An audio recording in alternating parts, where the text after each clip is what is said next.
Good morning, students. So in previous lectures we have completed with HPLC as well as we have completed with HPTLC. So today we'll start with the next beat of this topic, that is a solvent extraction. You have studied little about not a little, much more about solvent extraction in your SYBSC. So solvent extraction is a liquid-liquid extraction. This process is based on the distribution of solute between two immiscible liquid phases. So in this technique, a solution is brought in contact with the solvent which is immiscible with the previous one. That is, solute is dissolved in a, you can say that solvent 1. It will form a solution, and to this solution you are going to add a solvent 2 which is immiscible with solvent 1. So what will happen? Solute will distribute between this solvent 1 and 2. And what will happen when it will distribute? Suppose it is more soluble in solvent 2, then it will get extracted in solvent 2, and in this way the separation is achieved. So the separation achieved by this method is convenient, simple, rapid to perform. This method is very fast and clean method also. Okay. Now this solvent extraction method is based on the Nernst distribution law. So already you have studied this Nernst distribution law in your SYBSC. Just I'll repeat it, listen carefully. Nernst distribution law states that a solute will distribute itself between two immiscible liquids in such a way that the ratio of concentration at equilibrium is constant at a particular temperature. So just I'll repeat it, listen carefully. Nernst distribution law states that solute will distribute itself between two immiscible liquid in such a way that the ratio of concentration at equilibrium is constant at particular temperature. So we can write the ratio of concentration. So concentration of solute in solvent 1 by concentration of solute in solvent 2 is constant, and that constant is denoted by K, or even you can write K equals to C1 by C2. C1 indicates concentration of solute in solvent 1 and concentration of solute in solvent 2. But what happens? This law is valid only if solute is present in same molecular form in both solvents. Practically, such thing is not there, or the solute will not remain in a same molecular form. So this law is modified, and instead of writing concentration of solute in solvent 1, we have to write the concentration of solute in all form in solvent 1 by saying concentration of solute in all form in solvent 2, and this is denoted by D. D is known as distribution ratio, while K is known as distribution coefficient. So K is distribution coefficient while this is distribution constant. So this is a difference between these two. Now next we have to discuss about the efficiency of extraction. Efficiency of extraction. So efficiency of extraction is better, or you can say that greater, only when K or D value is in favor of organic solvent.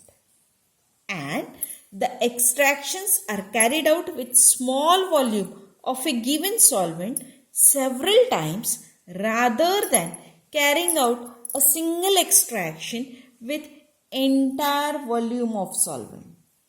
So, I'll repeat, efficiency of extraction is better or greater only when K or D value is greater or is in favor of organic solvent.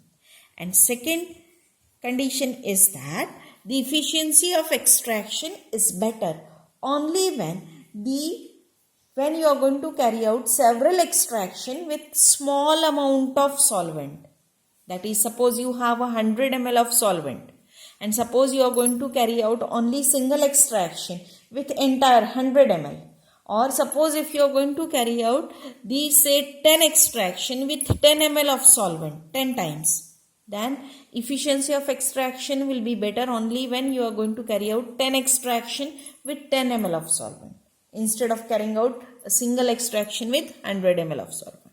So expression for that you have already studied in your SYBSC. So you have studied the derivation for determination of Wn value, percentage E value. So everything you have studied. Now just we'll consider or we'll discuss about the solvent choice. So solvent choice conditions for that, very first condition is that it should be cheap, solvent should be cheap and easily available in its purest form. It must be immiscible with the previous solvent or solvent 1. So generally we are going to use water as a solvent 1. So it should be immiscible with water. Next condition is that it should be easily separate out from the mixture and it should have D or K value greater than unity or higher than the unity. So whenever you are going to choose the solvent, these conditions must be fulfilled. One more term we are going to discuss, that is separation factor, denoted by beta. So separation factor is a ratio of 2 distribution ratio. That means suppose you have a solvent A and B, solute A and B, then distribution ratio for A by distribution ratio of B is your separation factor. Okay. When one distribution ratio is large and other is relatively small, then total separation is easily and rapidly achieved. But if suppose the difference between these two distribution ratio is very small or very less, then separation becomes, you can say that, tedious. Okay, it is not easy. Now next we have to discuss, that is factors favoring solvent extraction. Factors favoring solvent extraction. So different factors we have to study. Out of that, some factors are like size and charge on cation, cavity and nature of crown ether, diluent use, nature of counter ion, temperature, so etc. All that factors we are going to discuss in this. So very first we'll start with the size and charge on the cation or charge of the cation. The size of cation is determined by the cation radius and charge is decided by the number of protons or electrons. So if size of cation matches with that of cavity of the crown ether, then metal ion gets embedded, or you can say that get trapped in the cavity and easily extracted. Now depending on the charge on the metal crown complex, a counter ion is attached to the complex to neutralize it. So therefore the charge and size of cation is important. Next factor is cavity and nature of crown ether. So complex formation is only due to matching of cavity of crown ether of metal with atomic size, which promotes complex formation. So therefore cavity, nature of cavity is important, and nature of donor atom in ligand also plays important role in complex formation. Next is nature of counter ion. Nature of counter ion. Extraction with crown ethers are governed by the nature of counter ion. In normal extraction, smaller size counter ions are used. That is for copper with 110 phenanthroline, perchlorate is used as a counter ion. When Fe is extracted with the ether, chloride ion is used as a counter ion. But extraction with crown ethers, large size counter ions are required because size of complex is large. Whenever we are going to use the crown ethers as an extractant, at that time the size of counter ion should be larger. So therefore the extractions with the crown ethers, the counter ions used are picric acid, metallurgine yellow, rose bengal, eosine, fluorosine, erythrosine, bromothymol blue, etc. are used as a counter ion. So keep in mind that when in normal extraction, the smaller counter ions are preferred, while the extractions with the crown ethers, the larger counter ions are preferred. Okay. Next is diluents used.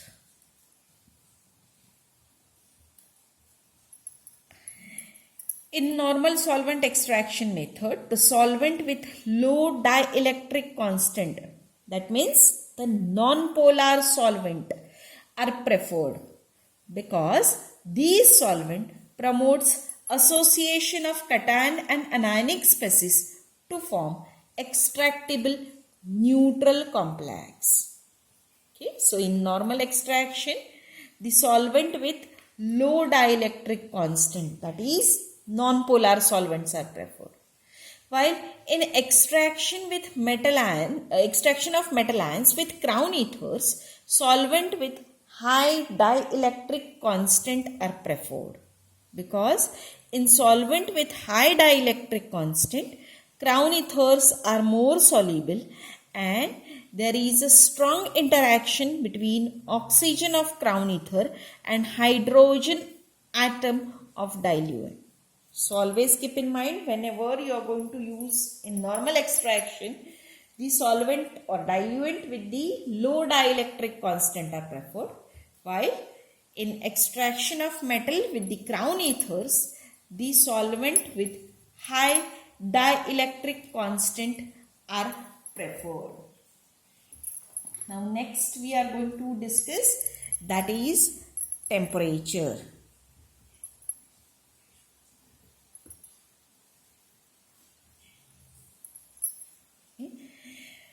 The most extractions are carried out at room temperature, but if necessary, you can vary the temperature. But generally, whenever you are going to use the solvent extraction, it must be carried out at a room temperature. Now next, this we have discussed about the factors favoring the solvent extraction. Okay. Now next we are going to discuss, that is the use of inorganic species in solvent extraction. Okay. Use of inorganic species in solvent extraction, which also favors the you can say that solvent extraction. So in extraction of inorganic species, that is specially metal ions from the aqueous solution using an organic solvent, it is necessary to decrease the solubility of inorganic species, that is metal ion, in inorganic solvent, and you have to increase it in a organic solvent.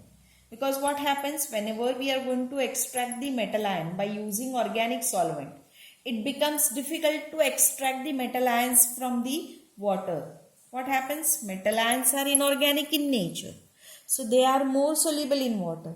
So if you are going to use the organic solvent for extraction, the metal ions will remain in water and they will not get extracted. So how to increase the solubility of metal ions in organic solvent, that we are going to discuss. So to increase the solubility of metal ions in organic solvent,